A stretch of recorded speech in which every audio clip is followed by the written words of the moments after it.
Captain, while a great many people see you as a hero, there are some who'd prefer the word vigilante. The Russos, they make human stories with a superhero feel, as opposed to a superhero movie with, human touches. Cap 2 Winter Soldier was a bit of a departure and really trying to make its own mark, and they've kind of reinvented it again. We needed to go in a radical direction if we were going to do another Captain America film, so we were strongly advocating for the Civil War storyline. We wanted everybody to be both protagonists and antagonists. Captain, you seem a little defensive. Well, it's been a long day. It's not villain versus hero, it's friends, it's family. That's what makes it such a good conflict. In this film, everything's changed. This doesn't have to end in a fight, Tony. You just started a war.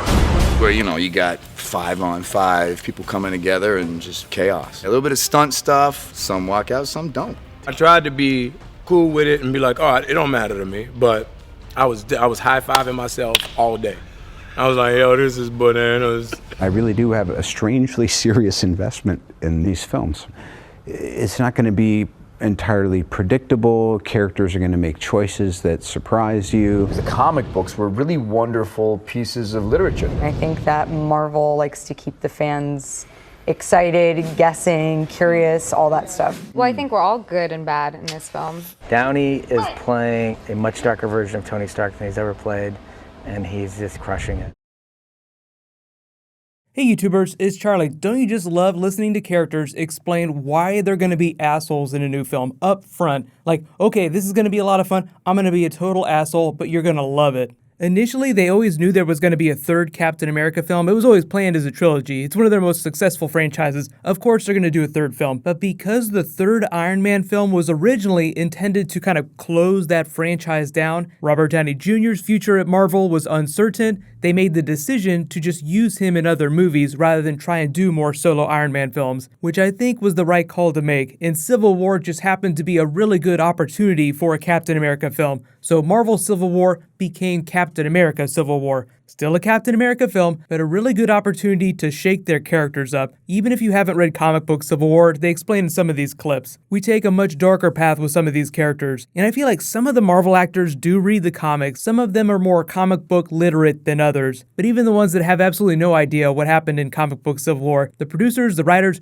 went to the actors and said, okay, so good news, bad news. In this film, bad news is you're going to be fighting this character here, so half of the audience probably isn't going to like you at the end of the movie. The good news is that you won't have to be the same boring character that you are in every single movie. The job of the writers, and why they're doing some reshoots, they're doing reshoots on Captain America Civil War that I'll explain in just a second, is to make those characters that go dark, take the unpopular position, seem just as likable as characters like Captain America, who will always have the moral high ground no matter what decision he makes. Characters' likability, like Iron Man for instance, really just depends on the context of the scenes, which is why they actually just announced a reshoot that they're doing. They're adding a character to the movie, which seems kind of late, so maybe they already shot it and then they just waited to announce it till now. But Alfre Woodard is actually playing a character who lost her son to Sokovia. She supposedly almost tackles Tony Stark with her grief in public, just providing some context for why Tony Stark feels like they need to put limits on what the Avengers do. A grieving mother attacks him, so it all just becomes so much more real for him in a way that it wasn't before.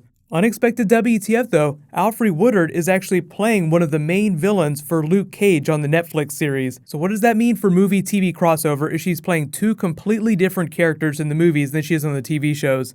Well, one, there's the theory is that Marvel's TV division and their movie division are moving in completely different directions. They're less connected than they were before, which I think is likely. I think they just found a really amazing actor and they wanted to use her, and they're just like, please don't pay attention to the fact that she's playing a completely different character on this other series. So it's not like the movies are slapping the TV shows in the face or anything like that. But this isn't the first time that this has happened. There's an actor on Agent Carter who played a different character in an Avengers film, so there are actors that both the TV shows and the movies will use in completely different roles, and it's not necessarily an indictment of the idea that everything is connected. But on the same coin, you may have noticed that a lot of the TV actors have stopped saying everything is connected, as if they're trying to downplay that. Like, yeah, everything is connected, but not really as connected as you want it to be, which I think is kind of funny. I think one of the strikes in DC's favor is that up front they were like, we are definitely not connecting to the TV shows. So you're not really disappointed when the movies don't acknowledge the TV shows, because they told you that was the law of the land.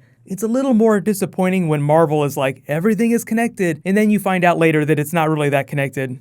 Marvel did just announce, though, that they're dropping the first big Doctor Strange trailer next week ahead of Captain America Civil War. So we get new footage next week, then they'll probably drop another new one with different footage when Civil War actually does hit theaters. It's not just Doctor Strange, there's a whole bunch of Captain America stuff happening next week too, so get really hype about that. And tonight on Arrow, they are going to reveal which character they're killing. There's a flash video that I've been waiting to do that I just decided to push because it depends on the character that dies in tonight's Arrow. Just be sure to watch Arrow tonight because people are going to go crazy for so many different reasons. It is going to be spectacular. I've never been more excited to watch Twitter burn to the ground tonight. So new Arrow video coming tonight, then I'll do a flash bonus video that will explain some of what's going on with the Arrow WTF stuff. Lots of exciting stuff happening tonight.